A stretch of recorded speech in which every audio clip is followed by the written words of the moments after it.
Gotta work hard. J'ai le ruban. Par les temps qui courent, Stéphane Rousseau est un homme très en demande. Alors, c'est un tour du chapeau cette semaine avec Stéphane. Oui, c'est vrai. Je travaille fort cette semaine. Francis Jobin, comptable, porteur de rançon. Quand on s'est vu sur le plateau, hein, tu m'as raconté que tu t'étais blessé. Oui. Est-ce Tu veux que- voir maintenant? Non! Le monde me tire dessus. Avec des vrais guns, des vraies balles, tout. Mais on va rappeler aux gens, tu t'es blessé à la fête. Mhm. Comment se porte la cicatrice? Ben écoute, la cicatrice est très belle, elle est là, elle est présente, elle va être là pour rester, je pense. Mais c'était rien de grave, mais c'est juste ça a laissé une bonne marque quand même.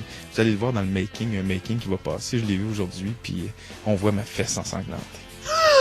Eh oui. La fesse de Stéphane! Ben oui, je sais bien. Les Dangereux, film de Louis Saya, sort le 6 décembre, soit à une semaine d'intervalle d'un homme et son péché, autre film québécois très attendu cette saison.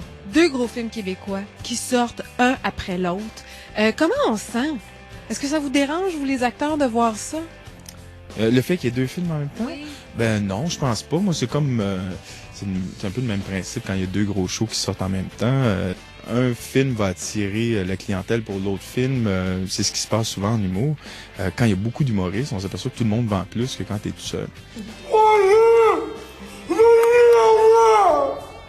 Qu'est-ce qu'il dit?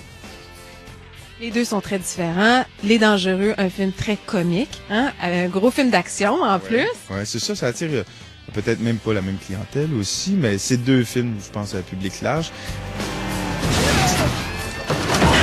On t'a beaucoup vu parce que, bon, tu vas animer le Gala des Métrostars, un gala juste pour rire.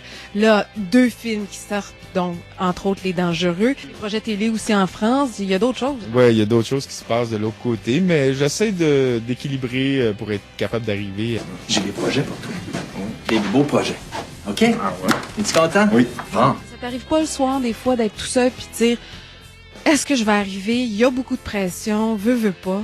Ben, c'est un peu angoissant, mais j'essaie de pas y penser. Puis moi, j'aime ça travailler, puis vraiment la plus belle job au monde. C'est que Monsieur Labelle. Vous vous appelez Paul? Non. Je peux m'asseoir de Non, non, non. L'overexposure. Être trop vu. Ça, est-ce que ça fait partie de tes inquiétudes? Ben écoute, des semaines comme ça, c'est assez rare. Là, ça m'est arrivé une fois à 20 ans. Faut faire attention au Québec parce que c'est un petit marché, évidemment, mais là, tout arrive en même temps, ça donne comme ça. Mais des fois, je disparais pendant... Des fois, je suis bien présent, puis les gens me disent « Hey, on ne te voit pas ». En tout cas, j'espère que ça finit bien, ce film-là. Pour moi, en tout cas.